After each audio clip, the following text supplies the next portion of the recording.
Welcome to the Wealth Without Wall Street podcast, your guide to understanding how to get out of the Wall Street rat race and start your own mailbox money lifestyle. Now, don't let these handsome Southern draws fool you. These financial minds are teaching our country to enhance savings, increase cash flow, and create passive income, all without the help of Wall Street. Are you ready to break through? Now here are your hosts, Russ Morgan and Joey Murray. Welcome. This is the Wealth Without Wall Street podcast. Your host, Joey, the Italian Stallion Murray, joined as always by Russ, the idea guy Morgan. Russ, if there ever was a way to create passive income, one of those ways, and one of our 5 pillars is real estate. Now, there's a lot of different strategies, as we've actually just recently talked about in our community on turnkey versus the Burr method and all these other things. Today, we're talking about turnkey. What does that even mean, turnkey? Well, turnkey is going to be something when you buy a existing property that's most likely already been repaired, where a company's gone in, they bought maybe a property that was in disrepair, they completely rehab the project, they generally have put a tenant into the property, and now they're managing it, and you go in and you buy that property, and all you're literally doing is giving them money, and it's turnkey to where income starts coming back to you. Okay, now you and I have experienced full bore what it means to either have a property management company or not. And I'm actually currently dealing with the repairs of some happy person above my unit that has allowed their water to drain into my unit so that now I get the great satisfaction of having that repaired. Joey, don't you know water travels downhill? Yeah, probably should have thought about that before I purchased the condo at the bottom. So what are you saying? If you're going to own a condo on the upper unit? On the top unit. Because apparently they never take any responsibility above you. No, well, I've been there too. Like I had a property in Auburn that seemed to have the neighbor either next door or the one above, the water heater seemed to go out like every other year. And it's like, I think I've said this story on there before. I've kept, ServPro in business there for a while. We were on a, first name basis, unfortunately. But I mean, there is benefits, right? There's benefits of being the do-it-yourselfer, right? You get to be kind of hands-on and control that aspect. And there's a lot of learning that goes on there for some of you. You don't want to learn. Like I'm tired of learning on that part. I've decided now I'm going to just completely work in the turnkey model. If I'm investing in real estate personally, I'm not looking to go out and search the property myself, find a management team. I'm literally looking for a group who'll do it all, which is interesting, though, that not all turnkey providers are equal. And the group that we're having on today was pretty neat. The fact that, one, they were the oldest turnkey provider out there, but also they gave people who want to go out and research like 19 things from a due diligence standpoint. If you're going to be looking for a turnkey seller, here's the questions you need to be getting the answers to.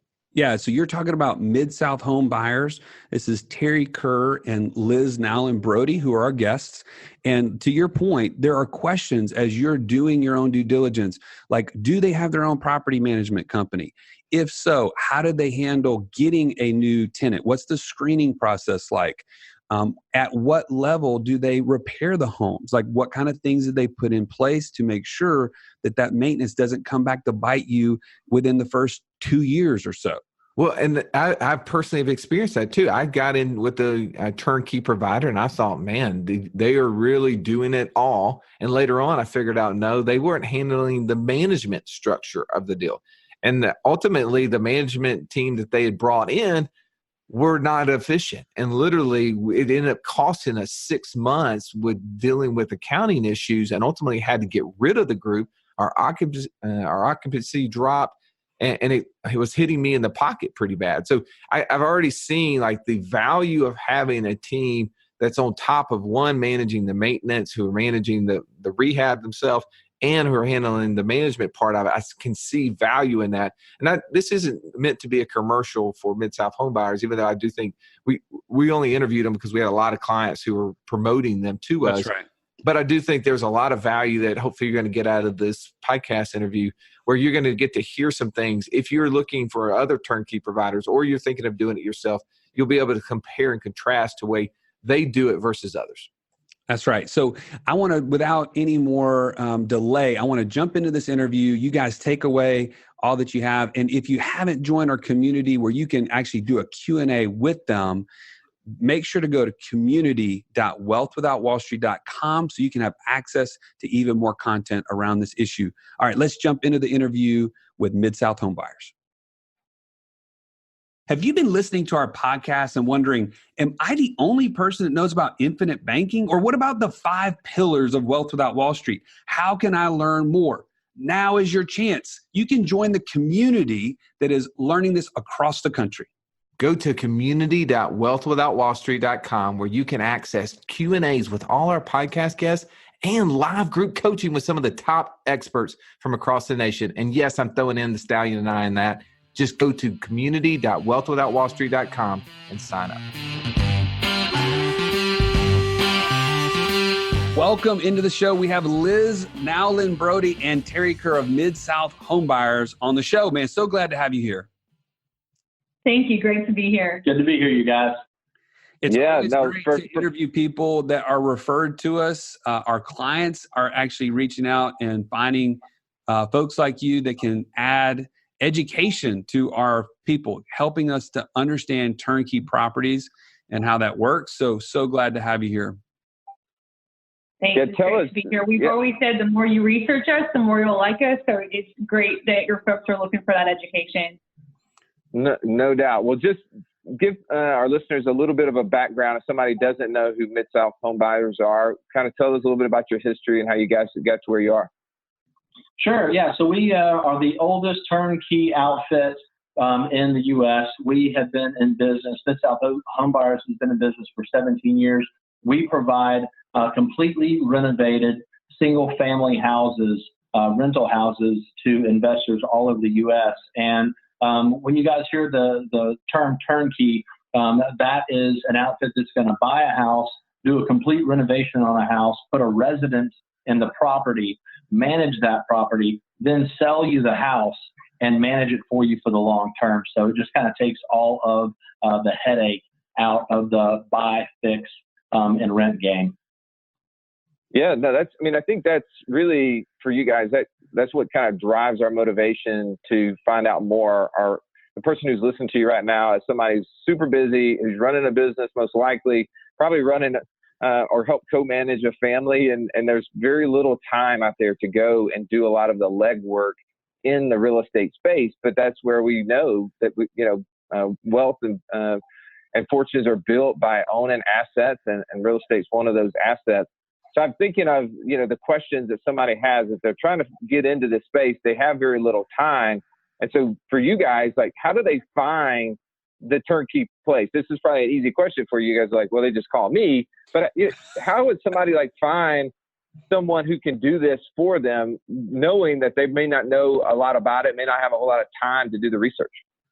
Sure. So the question is how do you do your due diligence? And Liz and I spent a year building our website. It's all original content, and we would encourage anyone listening here to go to our website and just learn the questions to ask any turnkey seller. There are lots of turnkey sellers out there in the U.S., and you just need to know the right questions to ask because all turnkey sellers are not created equal. And so we can get into some nuts and bolts, but the main thing is go to our website, download the questions that you need to ask, and just that's just a good place to start. Liz? Absolutely. And the first thing you want to consider is the market, obviously, right? So there's a couple of different markets that can kind of lend themselves for them. But if you've got a checklist, Memphis checks all 10 boxes. From really good landlord-tenant law. So that's a good place to start as you're evaluating different states. There can be a lot of different laws that are going to vary with how favorable they are to you as you have to deal with your property management company should be dealing with it for you for anything on that level. Memphis, for example, has an incredibly landlord-friendly tenant law. We have a great kind of default construction style out here. Birmingham, where you guys are, is not that much different. A lot of beautiful brick ranch houses, very low maintenance construction style. And one of the reasons that Mid-South has investors in 17 different countries and all 50 states is the price to rent ratios that Memphis offers. 53% of the Memphis population rents, or about the 22nd biggest city in the nation, yet over half of our population rents. That's so unusual. It puts us in about the 98th percentile for the country for percentage of renters. And so what happens here is you get this gorgeous margin between your mortgage payment and the rent. If you're a finance buyer, just the relationship between the purchase price and the rent. Most of our investors are out there looking for what's called a better than 1% price to rent ratio. So you guys may know that rule of thumb kind of says, if a property rents for $800, you shouldn't pay more than $80,000. Property rents for $1,000, shouldn't pay more than $100,000. Well, we're better than 1%, and that's kind of what everybody is, most people out there are, though as the economy is warming, that's drying up and kind of narrowing. But where we're unique and why our investors love us is that we're doing a total renovation with all new systems while also having a better than 1% price to rent ratio. And if your folks were to spend $20,000 flying around the country researching different turnkey markets and providers, what you'll find is that you can find better than 1% price to rent ratios all day long, but you're accepting age on that roof and age on that water heater. You can flip over and find people mainly in the new construction arena that are doing our level of renovation, but then you're always at a worse than 1% ratio. And so that's what really makes us unique on the address side of it. And then there's some unique stuff we do on the property management side, which we can get to when we're talking about property management. Yeah. No, but it's awesome. That 1% ratio, you hear that a lot. And I definitely think that you have to know kind of what you said. Is that property been renovated, or is it, right, you just find it as is and you're about to accept all the maintenance? Because maintenance can be a huge downer for an owner, correct? Yeah. So maintenance and vacancy are the biggest killers of return. And so that's why Terry's designed this so that these houses have no deferred maintenance, bumper to bumper 1-year warranty. But the tenant and the property management is really where the rubber meets the road. I've been with Mid-South for 10 years, and as I've done this for a long time, I've started to notice that the more experienced the investor that I'm talking on the phone with is, the more focused they are on our property management. The first-time investor tends to really be focused on the address, and they just, imagine that return appearing magically every month, and they're focused on the address and the rent and this and that. And then the more experienced they are, the more they're completely focused on how do we treat the tenants, how do we take care of the tenants, what are our occupancy rates, how do we charge and bill for maintenance. As Terry has often said, you can manage a marginal deal to success, and you can manage a good deal right into the ground. And so it's just an important place to select a provider that has a lot of experience in property management and also really values their tenants. Yeah, absolutely. And speaking of the tenants, and like Liz said, that's where the rubber meets the road. Our job is to give the best value we can to the tenant resident. And if we can do that, they're going to stay for a longer than average stay. And keeping your resident in the property and keeping them from moving is the name of the game, because vacancies kill cash flow, repairs kill cash flow, and anytime somebody moves out of the property, you're going to have some touch-ups to do. So you got the combination of a vacancy and some repairs. So we built our business from the ground up, making sure we give that resident the best value they can. And part of that is buying houses that are in extreme disrepair. So when we're done with the rehab, everything is brand new. And that's just a good place to start for everyone involved. Let me jump in there. Liz, I'm going to kind of go back to something you just mentioned about the differences between a first-time investor and somebody that's more experienced, let's say, in investing in turnkey real estate, for instance. What are some of the challenges that you hear from first-time investors, particularly as they're engaging with you in this process? Like, what are their biggest challenges? What are their fears?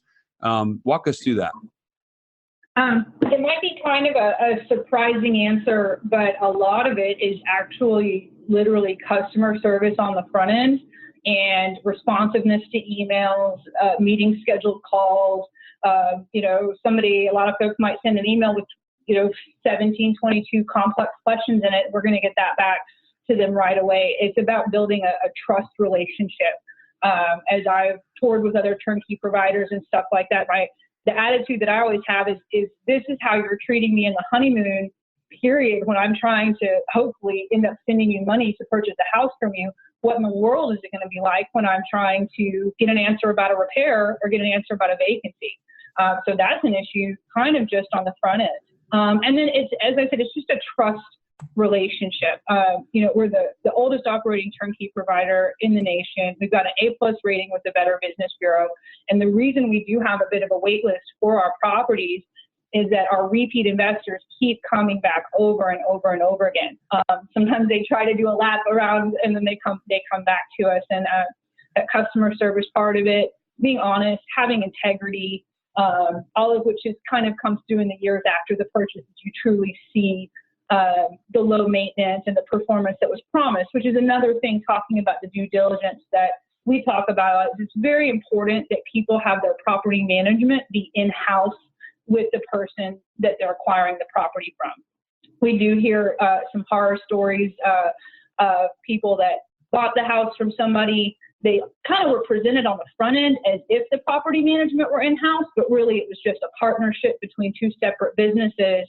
And the investor was quoted a certain rate, hey, the rent is $850 and this house doesn't have any maintenance. Well, then there's a separate property management company that's billing them for repairs on a monthly basis and also telling them that the reason the property's vacant is it should really be rented at $825. You're an investor several states over, property managers pointing at the seller, sellers pointing at the property manager. When you go truly turnkey, all your accountability is in one place, and we think that's pretty important.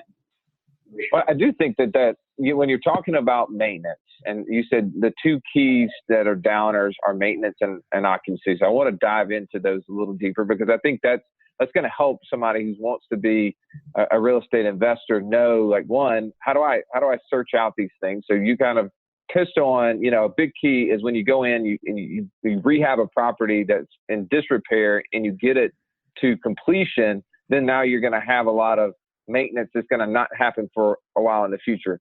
And I know that too, is if you separate, like you said, the property management team from those who sell the property, there's two different profit margins. So personally, I had a rental property for many years that seemed to be that just trouble child. I mean, there's just always that one, and usually I'm the one that finds it. So I see examples of what you're talking about, those really expensive repairs. And, I'd get this bill for $150 and, I don't understand how much stuff costs. I'm like, well, what happened? Did the AC go out or something? They just repaired the whole AC, $150. And I look at the bill and it's like, oh no, it was the air filter. The guy repaired the air filter. So, it's like $5 for the air filter, $50 for the guy's time to go over there, and then $100 service charge or whatever. And it's like, seriously? Mm-hmm. Like, so when someone's looking at maintenance costs, and you mentioned having those two together, how does somebody know, hey, by having the management company as a part of the maintenance, that is going to reduce my costs? How have you guys seen that, and how have you done that personally? Sure. Well, first off, like we mentioned earlier, we like to do gut rehab jobs.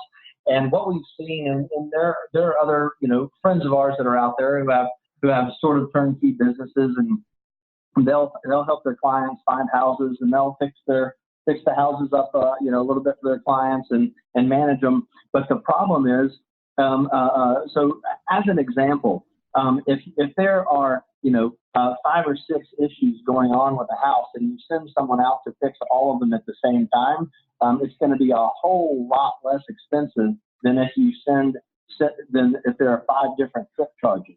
Well, if you buy a house and the water heater's kind of okay, but not really, and the roof's kind of okay, but not really, and the HVAC will kind of pass, but it's not going to last very long, you're going to spend so much more money in the long term sending repair people out to make these repairs, because there's very little life left on the components, than if you just went ahead and paid a little bit more for a property where everything is new.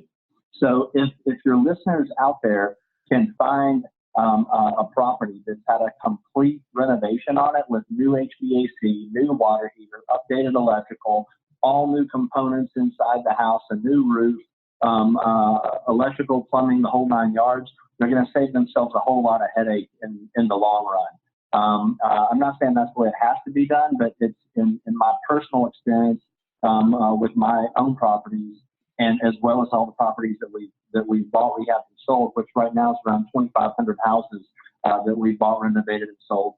That's definitely the best way to go if you're looking for the best long-term investment.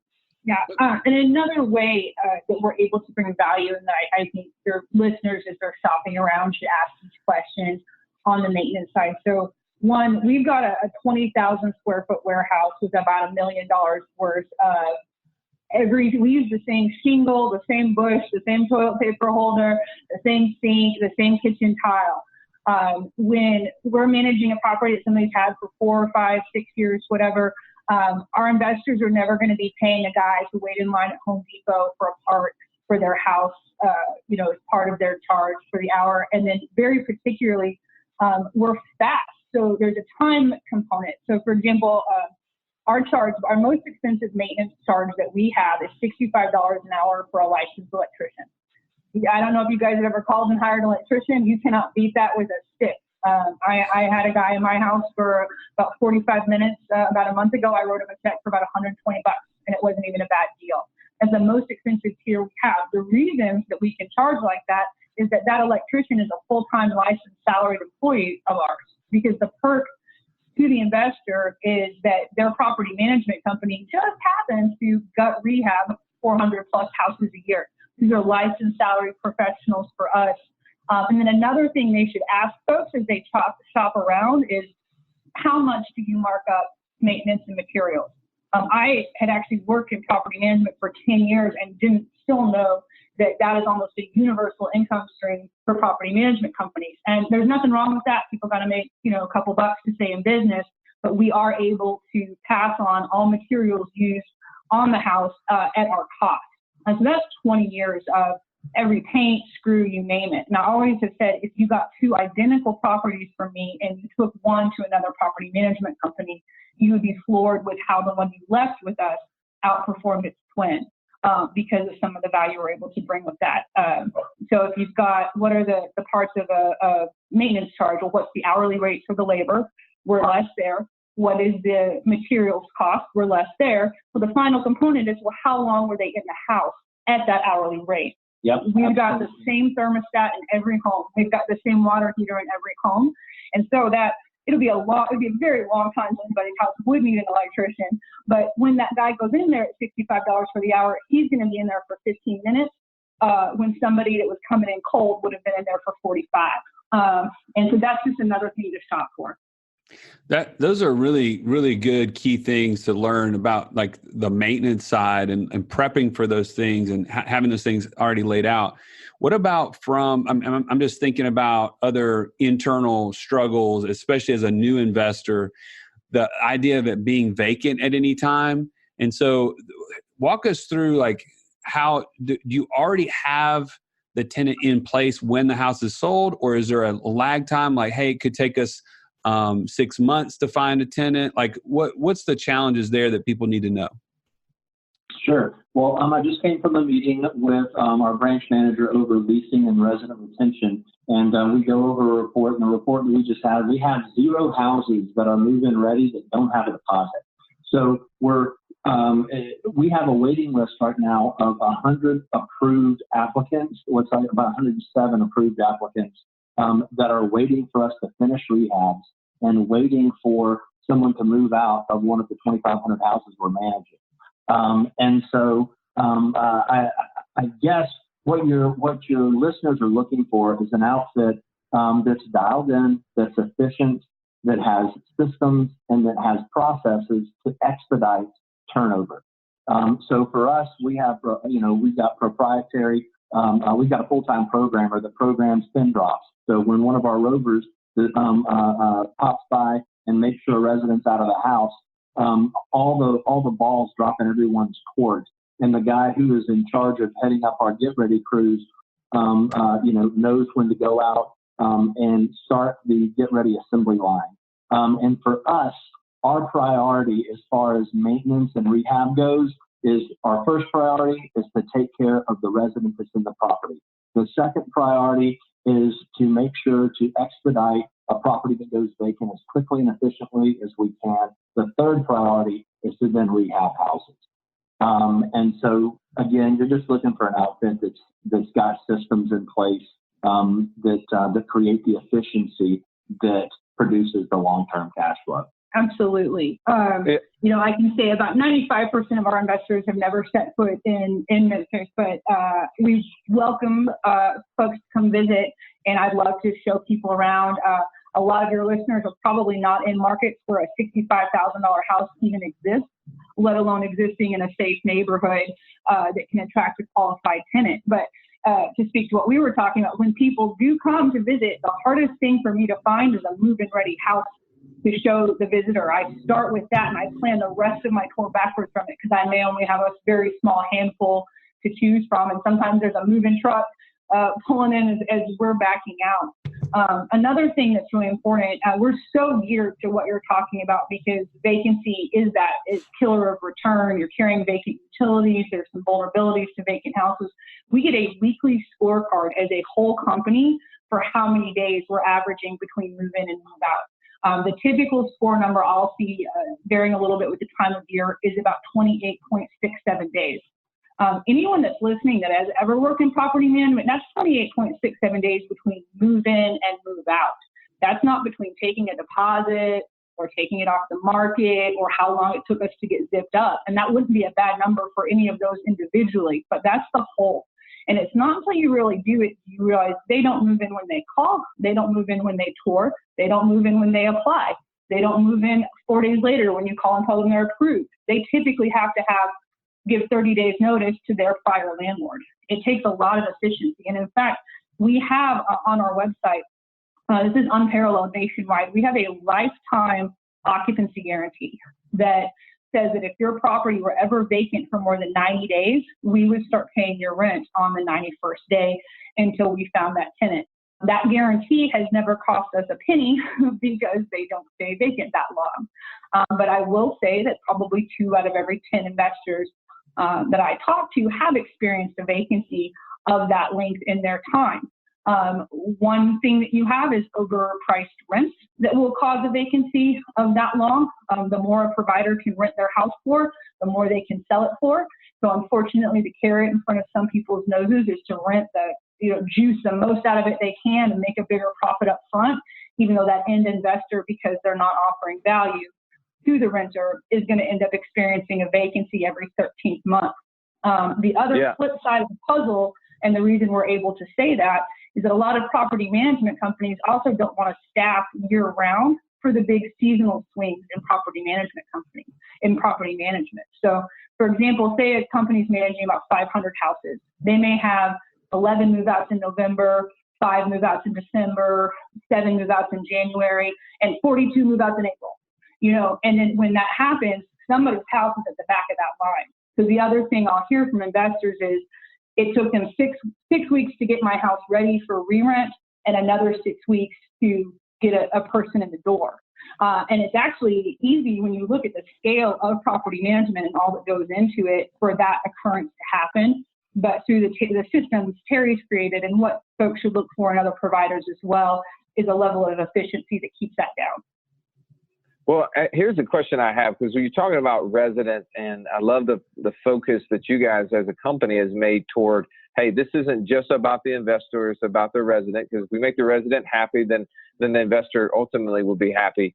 But residents sometimes do bad things, right? They tear up properties, they don't make payments, they do things. So you were talking earlier about tenant stakes and landlord stakes and knowing the areas that you're invested in. So tell us a little bit about Tennessee. How does Tennessee handle, when you get in a scenario where you don't have a tenant who's paying? What does that process look like for eviction? How do you guys handle that? And what are some of those kind of best tips that somebody needs to know about? Luckily for us, it's very rare. We could not vet the tenants more. We're doing a tri-merge credit check, which means we're paying to check all 3 bureaus. We're doing a criminal background check. You have to have immediate landlord history. So the person you're renting, you have to have paid rent yesterday and have a good reference from that guy. But no matter how much you vet, people get divorced, people get fired. It's life. You're working with human beings. So while on the one hand, it's rare. On the other hand, if you have 20 properties for 20 years, you're going to evict somebody for sure, 100%. And it's another reason you want to check on those laws and make sure they're on your side. We have a 2-person tenant retention team, and we call them the tenant retention team on purpose. That is the end goal by far. And 90% of the time when a renter does have a hiccup, their transmission went out, something like that, they're going to make a couple partial payments and then get back on their feet. If your rent is even $5 short, our tenant retention team goes into heavy communication with the renter, heavy communication with you. We're going to go case by case, depending on the renter itself. So a lot of property management companies have a formula, and they're just going to say, well, on the second day of the second month, the axe drops, and that's how we do. With us, because Kerry has managed his own properties for years, and our property management company treats our properties the exact same way. If to cover the spectrum, you have the renter that signs their move-in paper, signs their lease, gets the keys, and drops off the face of the earth. From our experience, we know that's a bad sign. We may move a lot faster than another company in that scenario. The flip side of it would be Mrs. Smith has been in the house for 4 years. She's paid on time, and for 4 years. She's taking great care of the house. She came in before she was even late to let us know that she has a medical issue or a job loss. She's communicating really actively with our team. She's making partial payments. So our tenant retention team, because everybody promises they're going to pay. They hear the same words over and over again, and they've gotten really good at sussing out what is ultimately going to be in the best interest of that investor. Most people are going to get back on their feet every now and then. You got to pull that trigger, but luckily with Tennessee, it's going to be very fast to get them out, and we're going to have that investor back up and running in almost no time. Absolutely. And also one of the things that we try to do is it's compassionate collections, because even if we have to file eviction, people don't want to get evicted. They're not paying their rent because they don't want to pay the rent. They're not paying rent because they can't. And so, we're pulling for these residents that are in eviction. And if they have to go, we hug them on the way out the door. It doesn't mean that we give them a longer leash than we should give them, but it means we're compassionate and we tell them, look, we know you got to go, and we know you owe a balance, but if you can pay this balance, so we can pay the owner back this property, and you get back on your feet, we'll be happy to work with you in the future. And you'll be surprised at how many times that happens. So it's treating people like human beings, but we don't allow them to mistake our kindness for weakness. Well, and I know you. It sounds like you guys have an amazing process to doing that. But as far as Tennessee, is there something special about Tennessee? And I hear a lot of different real estate groups that are doing properties in Tennessee. Is that just a very favorable environment for landlords? I think folks are in Tennessee mostly because the price to rent ratio is so favorable. Mm-hmm. It just creates high cash flow. And just kind of the icing on the cake is that if folks don't stay, there's a clause in our lease that says something to the effect of tenant waives 30 that right. Tenant waives rights to 30-day notice of eviction. That's the clause that allows us to expedite a resident that won't pay. And so we're just fortunate to have that, and we don't like to use it, but we do when we need to. Yeah, the law gives you a little bit more room than you would even need. So if rent is due on the 1st, you could file eviction on the 2nd and have that individual out in 3 to 4 weeks, depending on how busy the courts work. It would be insane to file eviction on someone on the 2nd. So, but a lot of our investors that are from markets in California and New York have some pretty rough stories of 6 months to get somebody out and different stuff like that. So you don't have to use it very often, but it's definitely nice to be in place when you need it. So, guys, I feel like we even had a bunch of people in our community writing question after question after question that we should have asked you, but we are almost out of time. So what I want to do is, one, I know we've already talked about this, but you guys have graciously offered to do a Q&A just for our audience, for our community. Mm-hmm. And for those folks that are listening to this that are not a part of our community, I want to invite you to go to community.wealthwithoutwallstreet.com, and you will be on the front end of the launch of this. So you'll be able to get access at even a 50% discount from everybody else once it goes live. So do that so that you can get your questions answered specifically from the experts. These guys know turnkey real estate, if you haven't already figured that out from this interview, and we want you to have access to further education. So make sure to go to that link and sign up so that you can do this. Russ, any final thoughts before we have to let them go? No, well, I just think that what you said is accurate. We want to ask as many questions as possible, and unfortunately, our gifts are talking and not asking and listening. So that I will say this, that you might want to have an individual conversation, and we always love when our guests are reached out by the people who are listening to this podcast. So Terry, Liz, if our podcast listener wanted to reach out and just contact you directly, how would they do that? Where would you point them to? Absolutely. And another thing on the Q&A session, which we're so excited to do, I want your listeners to know we welcome questions about other markets, and it doesn't have to be Memphis focused. We're here to help educate people and elevate the industry on the whole. We all get painted with the same brush, so the more people are acting right, the better. But yeah, I love to schedule calls with folks. There's no question too big or too small. I help investors buy their first investment property. I help investors buy their 400th. Our website is just midsouthhomebuyers.com, the name of the company. You can see all of our available properties there. They are under contract to investors at the top of our wait list, but it's a great kind of preview of what we're going to offer you, because we renovate every home to an identical standard. My direct phone number is on there. My email address is just liz@midsouthhomebuyers.com. And so we so welcome and encourage people to reach on out. Absolutely. And I would suggest that if any of your listeners have time before hopping on the Q&A, if they have time to poke around on the website, there are a lot of due diligence questions that we encourage folks to ask any turnkey seller. And the answers are on there as well. There's just lots of good information that will spark other questions. So I think if you guys out there have time to check out the website, it'll help spark some other good questions for the Q&A session.